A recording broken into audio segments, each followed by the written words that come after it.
موسی د نیل په دریاب کې، ټوکری په لوخه کې. د یوسف په ژوندانه د مصر خلک د اسرائیلو سره ډیر نرمو او ښه سلوک یې ورسره کولو. د یوسف د مرګ نه څه وخت پس یو نوی بادشاه راغی چې د یوسف هیڅ پروا نه لرله. هغه بادشاه خپل قوم ته ووی چې راځئ چې په دې اسرائیلیانو سخت حکومت وکړو او د دوی نه د مصر دپاره سخت کار واخلو. هغه د دې نه یریده چې اسرائیلیان به ډیر زیات او طاقتور شي.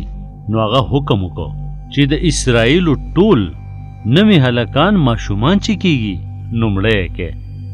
په دې سخت وخت کې د اسرائیلو په یوې کورنۍ کې یو ښکلی ماشوم پیدا شو. څه وخت پورې هغه مور پټ کړی و، خو زر هغې د خپل ماشوم د ژوندي پاتې کېدو دپاره نورې منصوبې جوړولې چې هغه څنګه خپل ماشوم د مصریانو نه بچ کړي. یقینا خدای پاک د هغې دپاره څه لار جوړه کړه. نو هغې یوه وړه ټوکری د دریاب په غاړه د ولاړو لوښو نه جوړه کړه. بیا هغې په ټوکری کې ماشوم واچو او د دریاب په غاړه د بوټو سره نږدې په اوبو کې پرېښوده. هغې خپله 12 کلنه لور مریم ورپسې ولېږله چې دې ته ګوري. ډېر زر د فرعون لور او د هغې ملګرې دریاب ته د غسل دپاره راغلې او هغې هغه ټوکری ولیده. شهزادګۍ خپله ملګرې ور ولېږله چې دا ټوکری راونیسي. کله چې دوی دا کولاو کړه نو وړوکی ماشوم پکې په جړا شروع وکړه.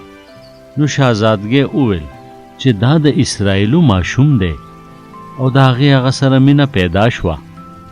بیا مریم چې دا وکتل نو هغې شهزادګۍ ته وویل چې زه به یوه عبرانۍ ښځه د دې ماشوم د ساتلو دپاره پیدا کم. شهزادګۍ په دې رضا شوه او مریم زر خپلې مور پسې لاړه. کله چې د هغې مور راله نو د فرعون لور هغې ته وویل چې دا ماشوم واخله او دې لوی کا، زه به تا ته د دې مزدوري درکم. نو مور په خوشحالۍ سره خپل ماشوم کور ته بیا بوته. هلته هغې هغه ته د خدای پاک ټولې لارې وښودلې.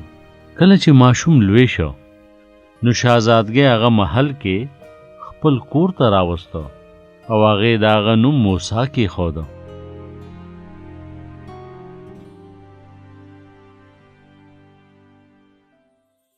ګرانو ماشومانو، تاسو خو دا کیسه واورېده، خو زه به اوس د دې کیسې په باره کې ستاسو نه یو څو تپوسونه کوم.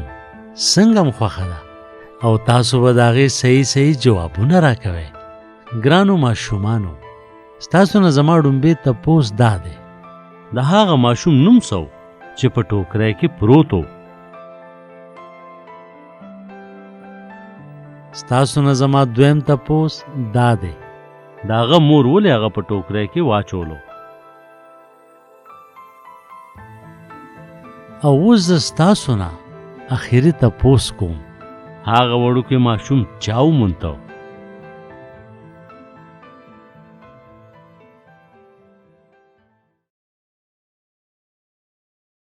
ګرانو اورېدونکو، یقینا چې دا کیسه به ستاسو خوښه شوې وي. همدغه شان نورو کیسو اورېدلو دپاره تاسو ضرور زموږ چینل سبسکرایب کړئ. او که تاسو دا کیسې بغیر د انټرنیټ نه اورېدل غواړئ یا موږ سره رابطه کول غواړئ نو د پلی سټور نه زموږ د کیسو ایپ ډاونلوډ کړئ